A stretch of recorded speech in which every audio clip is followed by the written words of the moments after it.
see that there is a situation right now, like it seems like every person wants to leave through this. It's the other gate of Hamid Karzai International Airport, which is under control of Taliban and their security forces and foreign forces. Right now, they are trying to control the situation here and the massive influx here through this aerial firing.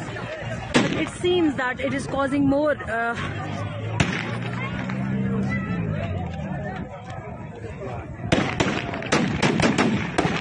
as you can see that this is a massive aerial fighting right now. It's going on. They're trying to disperse people, but they are not ready to leave the area. Everyone wants to leave Afghanistan right now through this one international airport.